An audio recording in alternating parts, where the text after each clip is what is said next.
Welcome to study फंडा। ये हमारी न्यूज़पेपर एनालिसिस की तीसरी क्लास है। हम वीकली अपना पूरा न्यूज़पेपर कवर कर रहे हैं, तो उसी के हम आगे बढ़ते हुए तीसरी क्लास है। आज का लेक्चर थोड़ा डिफरेंट हो सकता है। एक्चुअली मैं घर आया हुआ हूँ, तो यहाँ पे दूसरे कंप्यूटर पे बना रहा हूँ, तो आज थोड़ा सा डिफरेंट है। बताऊँगा सब वैसा ही, बस आपको देखने में थोड़ा डिफरेंट लगेगा। जिन्होंने 2 लेक्चर नहीं देखे हैं वो जाके अपने 2 लेक्चर देख सकते हैं। ये इस वीक का न्यूज़पेपर एनालिसिस है, ठीक है। वैसे भी देखा जाए तो इस वीक सारी पुरानी न्यूज़ ही रिपीट हुई है। जो भी न्यूज़पेपर पढ़ते हैं ना, उनकी खास बात यही है कि आप पुराना कुछ पढ़ेंगे ना, तो आगे तक वो आपको मिलता रहेगा। देखिए, आज मैं आपको इतनी न्यूज़ बताऊंगा ना, सारी आप पढ़ चुके हैं ऑलरेडी। उसी का एक अपग्रेडेड वर्जन है। तो ये फ़ायदा होता है कंटिन्यू न्यूज़पेपर पढ़ने का। जैसे ये एक इंपॉर्टेंट न्यूज़ है, सबसे पहली हिंदी टेक्स्ट बुक जो MBBS के लिए बनाई है, किस स्टेट ने बनाई है, वो आपसे डायरेक्ट पूछ लेगा। बहुत इंपॉर्टेंट है, तो सीधे आंसर हो जाएगा उसका MP। सिंपल डायरेक्ट आंसर उसका MP रखना है हमको। तो ये बहुत इंपॉर्टेंट सवाल होता है। कभी कभी पता है, इतना इजी सवाल होता है और आप लोग इसको हल्के में ले लेते हैं, लेकिन इसका आंसर सीधे सीधे आपको MP लगाना है, ठीक है। आगे चलते हैं। Understanding the global hunger index. देखिए, उस दिन भी मैं बात कर रहा था ग्लोबल हंगर इंडेक्स के बारे में। अब यही रिपोर्ट बार बार आ रही है। इसमें क्या है कि इंडिया की रैंक जो है बहुत बेकार कर दी गई है। 107 अराउंड कर दी गई है हमारी रैंक। मतलब पाकिस्तान, बांग्लादेश, नेपाल, इन सबसे भी बुरी कर दी गई है। आज का क्वेश्चन आप लोगों के लिए है कि ग्लोबल हंगर इंडेक्स निकालता कौन है। सबसे इंपॉर्टेंट सवाल कि इसको निकालती कौन सी ऑर्गेनाइजेशन है। जिन्होंने नहीं लास्ट का लेक्चर देखा उनको पता होगा, मैंने अच्छे से ग्लोबल हंगर इंडेक्स के बारे में बताया हुआ है। दूसरी बात, ये क्या काउंट करता है। ग्लोबल हंगर इंडेक्स मेनली 4 चीज़ें देखता है: स्टंटिंग, वेस्टिंग, अंडर न्यूट्रिशन और चाइल्ड मोर्टेलिटी। ये 4 चीज़ें आप याद रखिएगा। ये 4 चीज़ें काउंट करता है फॉर ग्लोबल हंगर इंडेक्स। 4 चीज़ क्या है?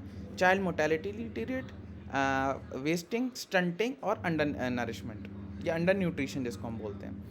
अभी कैसे हुआ है, क्या हुआ है, अपने को इससे लेना देना नहीं है। अपने को बस डेटा फैक्ट्स याद होने चाहिए।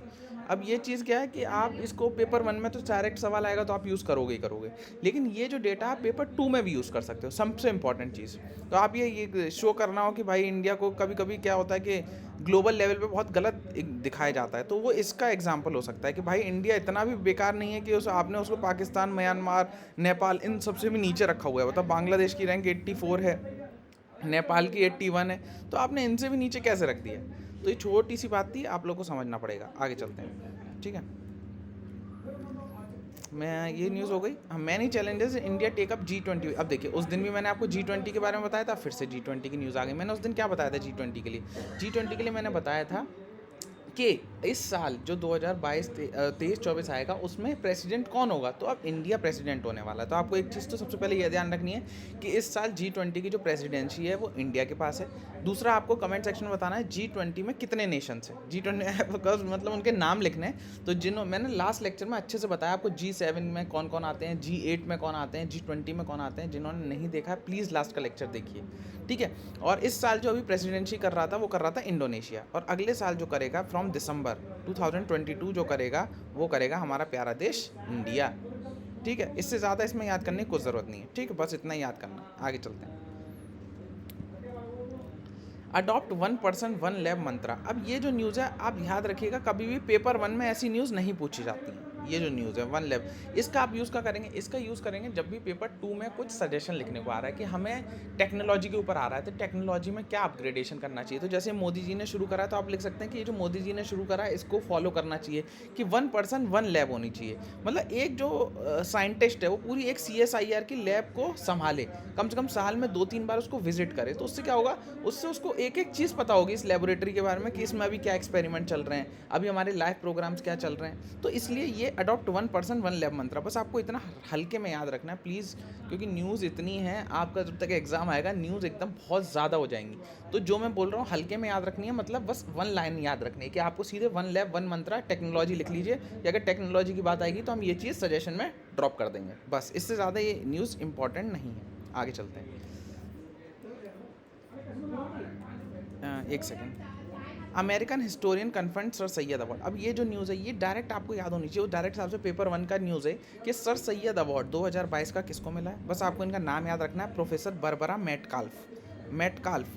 एक मेटकाल्फ एक फेमस राइटर और हैं, तो आपको ये भी याद रख सकते हैं प्रोफेसर बरबरा मेटकाल्फ। इनको इस साल का सर सैयद अवार्ड मिला है। कौन देती है? तो AMU जो अलीगढ़ मुस्लिम यूनिवर्सिटी है वो इनको देती हैं, ठीक है। और सर सैयद अहमद खान के बाद में हिस्ट्री में भी आप पढ़ सकते हैं, बहुत इंपॉर्टेंट बंदे हैं सर सैयद अहमद खान। ये सोशल रिफॉर्मिस्ट मूवमेंट, जहाँ आप राजा राम मोहन रॉय इन सबको पढ़ते हैं, वहाँ ही सर सैयद अहमद खान का भी जिक्र होता है, तो उनको भी आप हिस्ट्री की, मॉडर्न हिस्ट्री की तरफ से भी पढ़िएगा। अगर फिर आपको लगता है कि नहीं सर आप ही पढ़ा दीजिए सर सैयद अहमद खान के बारे में भी, तो मैं बता दूंगा, ठीक है, इसमें कोई डरने वाली बात नहीं। आगे चलते हैं। फिर श्रीलंकन ऑथर ये शहन करुणतिलका विंस बुकर प्राइज़। तो ये देखिए जो भी प्राइज़ हैं ये तो बहुत इंपॉर्टेंट प्राइज़ है। बुकर प्राइज़ तो एसएससी क्या, जीडी क्या, यूपीएससी क्या, हर बंदा बुकर्स प्राइज़ पूछता है, तो इनका नाम तो आप रट लीजिए। श्रीलंका के ऑथर हैं, इनको बुकर्स प्राइज़ मिला है। इनको इनकी सेकंड नोवेल के लिए मिला है, जिसका नाम भी याद रखना है आपको, नोवेल का नाम भी याद रखना है, प्लीज़ रिमेंबर, जो मैं कह रहा हूँ याद जरूर करिएगा। द सेवन मून्स ऑफ माली अल्मीड़ा, ये नोवेल का नाम है जो मिला है, इन बंदों को मिला है। ये कहाँ के हैं? श्रीलंका के हैं। आपको इनका नाम याद रखना है, किस नोवेल के लिए मिला है और कहाँ के हैं, बस 3 चीज़ आपको याद रखनी है, इससे ज़्यादा याद करने की ज़रूरत नहीं है। इनका नाम है शहन करुणतालिका, जिनको किस बुक के लिए मिला है? इनकी second novel the seven moons of Maali के लिए मिला है, ठीक है। आगे चलते हैं।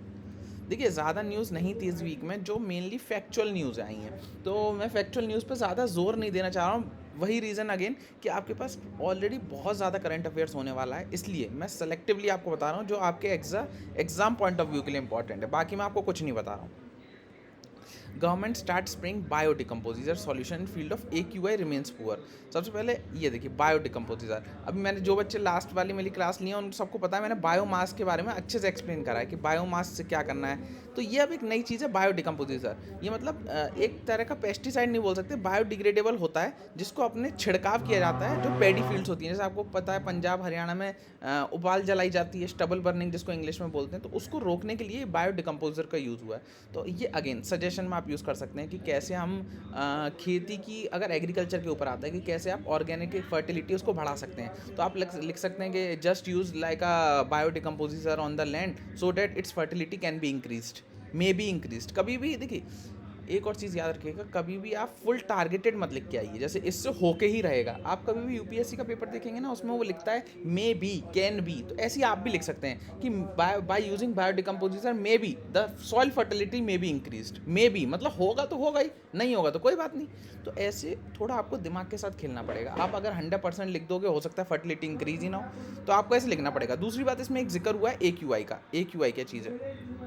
AQI ये है एयर क्वालिटी इंडेक्स। इसको निकालता कौन है? सबसे पहली बात, इसको निकालता है CPCB, क्या कहते हैं, सेंट्रल पॉल्यूशन कंट्रोल बोर्ड। ये देखिए यहाँ पे लिखा भी है, ये निकालता है। कितनी कैटेगरी होती हैं? तो टोटल 6 कैटेगरी होती हैं, good, satisfactory, moderate, poor, very poor, severe. तो ये 6 कैटेगरी में निकालता है। एयर क्वालिटी इंडेक्स निकलता है, जो अभी भी पुअर ही है। दिल्ली में तो आपको पता है फायर क्रैकर भी बैन हो गए, तब भी पुअर है अभी, क्योंकि आप कितना भी स्टबल बर्निंग को रोक लो, लेकिन स्टबल बर्निंग होगी, क्योंकि यार स्टबल बर्निंग में आप समझ रहे हो कि फार्मर्स के पास अनाज उगाने के लिए पैसा नहीं है, तो उसको अच्छे से डिकम्पोज कैसे करेगा? सरकार तो कुछ करती नहीं है, मतलब करती है लेकिन मतलब जितना करना चाहिए फार्मर्स के लिए उतना नहीं हो पा रहा है। ठीक है, आगे बढ़ते हैं। Japan seeks GI tag for Nihonshu. अब वो पूछेगा ये क्या चीज़ है, तो निहोन्सा एक एल्कोहलिक बेवरेज है जो कि जापानीज़ बनाते हैं। पहली बार जापानीज़ ने GI टैग, जो एक जोग्राफिकल इंडिकेटर टैग होता है, उसके लिए अप्लाई करा है। ठीक है, तो आपको मेन चीज़ आपको याद रखनी है कि ये क्या है? निहोन्सु एक अल्कोहलिक बेवरेज है जो कि जापान की है, जिसके लिए जापान गवर्नमेंट ट्राई कर रही है कि किसी तरह इसको इंडिया में एक जोग्राफिकल इंडिकेटर टैग मिला जाए। ठीक है, जोग्राफिकल इंडिकेटर बहुत सारे हैं इंडिया में, आपको पता है। अच्छा, आज एक सवाल और फिर मैं पूछ लेता हूँ। एक तो कड़कनाथ चिकन कहाँ का GI इंडिकेटर है? कड़कनाथ चिकन, आप सब बच्चे बताएंगे, बहुत जो नॉनवेज खाने वाले हैं उनको तो पता भी, खाए भी होंगे ये चिकन, कड़कनाथ चिकन। तो आप बताएंगे कहाँ का जोग्राफिकल इंडिकेटर है? एक शाही लीची भी है, एक गरदौली मैंगो भी है, और बहुत सारे हैं यार, रसगुल्ला है, और बहुत सारा होता है। ठीक है, तो आपको मेन चीज़ तो एक ये नाम याद रखना है, निहोन्शु, जो कि एक एल्कोहलिक बेवरेज है। कहाँ का है? जापानीज़ का है, जो कि इसे अपना GI टैग बनाने के लिए तैयार बैठे हैं। आगे चलते हैं। Court can not issue direction to frame universal civil code. भाई अब ये क्या बात हो रही है? यूनिवर्सल सिविल कोड की क्या बात? यूनिवर्सल सिविल कोड की बात होती है हमारे आर्टिकल 44 के अंदर। आर्टिकल 44 के अंदर, आर्टिकल 44 क्या है? आर्टिकल 44 जो है हमारा एक DPSP है। ठीक है, एक हमारा डीपीएसपी का समस्या क्या है, दोनों में देखिए आप डिफरेंस समझने की कोशिश कीजिए। एक होता है फंडामेंटल राइट, होता है DPSP directive state policy, directive principle of state policy. अब सर कोर्ट कह रही है कि हम सरकार को डायरेक्शन कैसे दे सकते हैं। क्यों ऐसा बोला कोर्ट इसलिए बोला क्योंकि डीपीएसपी जो है वो नॉन इन्फोर्सिएबल है कोर्ट में। मतलब डीपीएसपी के अंदर जो भी आपको करना है वो हमेशा स्टेट ही करेगी। मतलब सोशल और इकोनॉमिक बेनिफिट का बात करता है डीपीएसपी। आप हमेशा याद रखिएगा सोशल और इकोनॉमिक कि कैसे हम समाज का विकास कर सकें। यूनिफॉर्म सिविल कोड क्या होता है? यूनिफॉर्म सिविल कोड होता है कि जैसे अभी तो हमारे हिंदू लॉ होते हैं, मुस्लिम लॉ होते हैं, तो वो सब नहीं होना चाहिए, उनको छोड़ के हमारा एक लॉ होना चाहिए। तो सरकार ने ये कोर्ट ने सीधे सीधे बोल दिया है कि कोर्ट इसके लिए कोई डायरेक्शन नहीं देगा। कोर्ट क्यों नहीं डायरेक्शन देगा? क्योंकि DPSP are non enforceable in the court of law. इसके लिए आप कोर्ट में नहीं जा सकते हैं, केवल जो भी है वो सेंट्रल गवर्नमेंट ही इसका देखती है। ठीक है, आगे चलते हैं।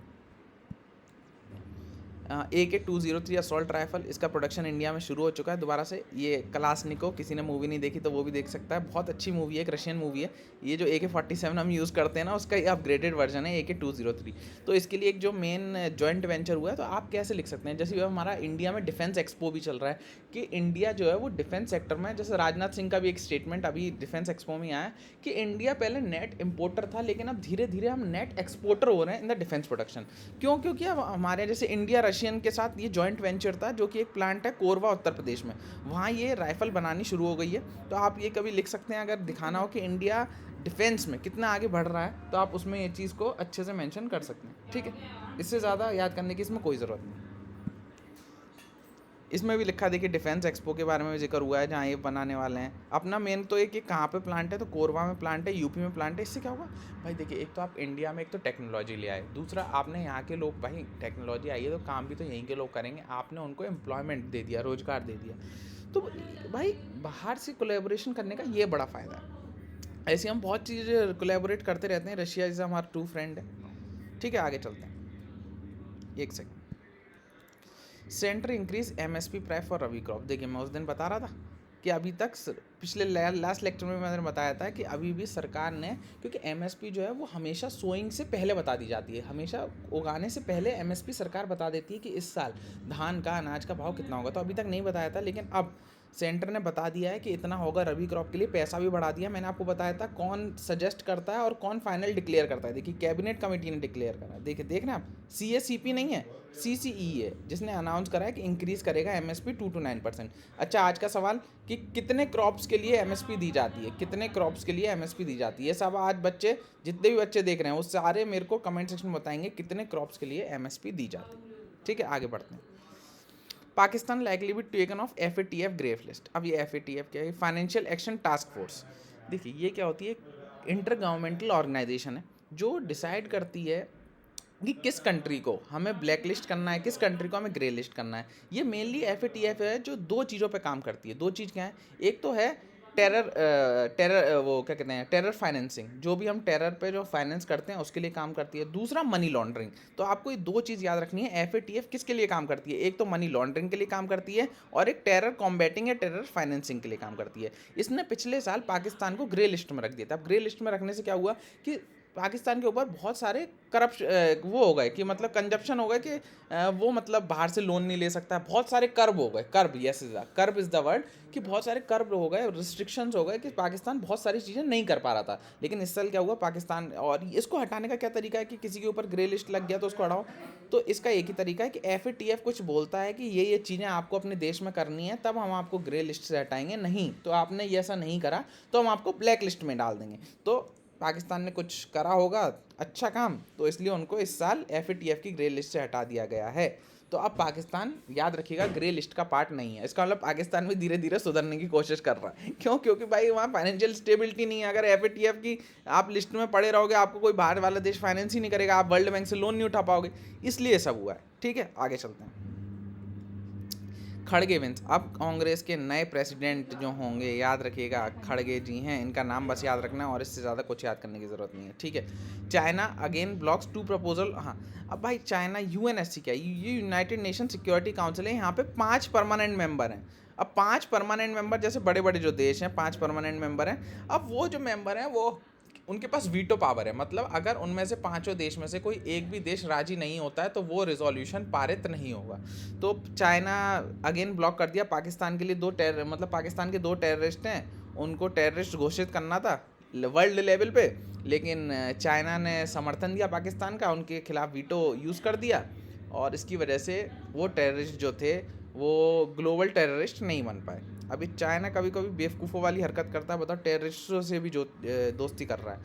तो ये ऐसा क्यों कर पाया? क्योंकि चाइना के पास वीटो पावर है। वीटो पावर मतलब इतनी अच्छी पावर है। इंडिया कभी कभी बोलता भी है यूएनएससी में कि वीटो पावर नहीं होनी चाहिए, या वीटो पावर जो है वो रोटेट होती रहनी चाहिए। आप केवल 5 देशों के बीच में वीटो पावर का आपने बंटवारा कर लिया है। अब 5 देशों में से कोई कुछ कहता है, वही चीज़ मानी जाएगी। एक भी देश अगर वीटो पावर अपना यूज़ कर लेता है तो वो चीज़ मानी ही नहीं जाती। ठीक है, आगे चलते हैं। एंडोसल्फान, बस आपको इस नाम याद रखना है, वो डायरेक्ट आपसे पूछेगा एंडोसल्फान क्या है। तो एक ये टाइप का इंसेक्टिसाइड है। इंसेक्टिसाइड है जो इंसेक्ट्स को मारने के लिए काम आता था, छिड़काव किया जाता था इस पर, फार्मर्स यूज़ करते थे अपनी फील्ड के ऊपर। लेकिन ये एक तरह का बहुत ज़्यादा लोगों को, जो ह्यूमंस के लिए सही नहीं है, इसलिए इसका रिस्ट्रिक्शन होना चाहिए, इसके लिए बात हो रही है। तो बस आपको इसका नाम याद रखना है, endosulfan. It's a type of insecticide जो हार्म कर रहा है इस समय ह्यूमन बींग्स को। ये छिड़काव किया जाता है अपनी फील्ड्स के ऊपर। ठीक है, इससे ज़्यादा याद करने की इसमें कोई ज़रूरत नहीं है, कौन क्या कर रहा है हमको इससे मतलब नहीं है, अपन को एग्ज़ाम निकालना है। ठीक है, आगे चलते हैं। Tamil Nadu launches mission to save critically endangered vultures. तो आपको पता होना चाहिए जो वल्चर्स हैं उनकी बहुत सारी प्रजाति क्रिटिकली इंडेंजर्ड है। जैसे एक तो रेड बिल्ड एक वल्चर है, एक हमारी वाइट बैक्ड वल्चर है, एक लॉन्ग बिल्ड वल्चर है। ये सारी जितनी वल्चर मैं आपको नाम बता रहा हूँ, ये जो हैं ये हमारी क्रिटिकली इंडेंजर्ड है।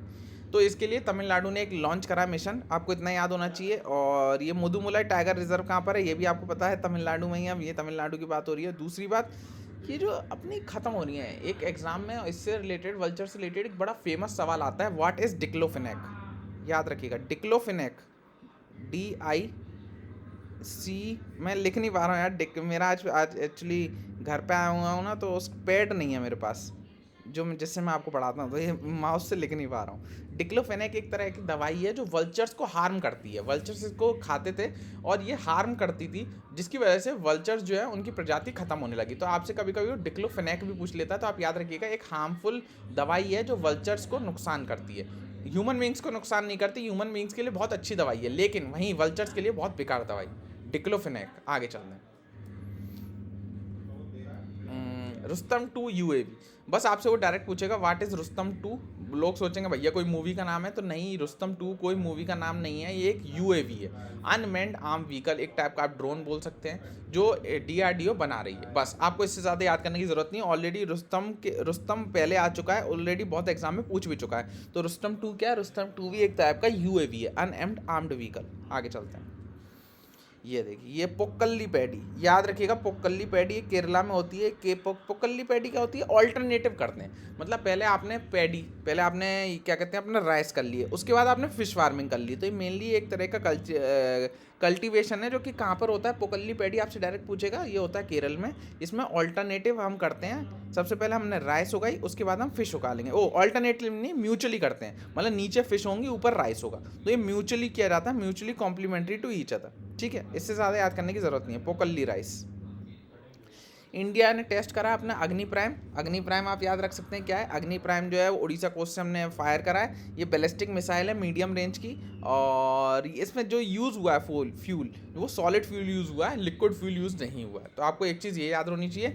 अब ये मिसाइल जो है मीडियम रेंज की है, मतलब 1000 से 2000 किलोमीटर के बीच में जा सकती है। बस आपको एक दो चीज़ ये याद होनी चाहिए, कितने किलोमीटर चलेगी, मीडियम रेंज की, और उसके अंदर फ्यूल क्या यूज़ हो रहा है, solid propellant, liquid propellant, cryogenics क्या यूज़ हो रहा है। ठीक है, आगे चलते हैं। तो आज की सारी न्यूज़ जितनी भी थी मैंने सारी कवर कर दी, पिछले वीक की जितनी भी थी। देखिए, न्यूज़ बहुत कुछ है, लेकिन जो चीज़ आपके काम की नहीं है मैंने नहीं इंक्लूड करी है। मैं बहुत एनालाइज करके आपको न्यूज़ बता रहा हूँ। ऐसे में कुछ भी पढ़ा दूँ तो मतलब मेरे को लेक्चर लंबा करने में कोई दिक्कत नहीं है, लेकिन कोई बंदा को मैं क्यों इतना फालतू में पढ़ाऊँ, क्योंकि जब आप एंड में पहुँचेंगे आपके पास ऑलरेडी बहुत करंट अफेयर्स होगा। इसलिए जो इंपॉर्टेंट है as a exam point of view, मैं केवल उतनी ही न्यूज़ कवर कर रहा हूँ, उससे ज़्यादा कवर नहीं कर रहा हूँ। फिर भी किसी बच्चे को लगता है कि सर ज़्यादा पढ़ाई, तो मैं बता दीजिएगा, मैं पढ़ा दूँगा। सो जिन बच्चों ने लाइक नहीं किया वो लाइक कर सकते हैं, जिन्होंने सब्सक्राइब नहीं किया वो यार सब्सक्राइब कर लो। और जो भी दिक्कत है या जो मैंने सवाल पूछे हैं वो आप कमेंट सेक्शन में बता सकते हैं। और यार तीसरा लेक्चर अब आप ये बताओ ये लेक्चर लग कैसे रहे, ठीक है। सो टेक केयर, पढ़ते रहिए, बाय बाय गाइस।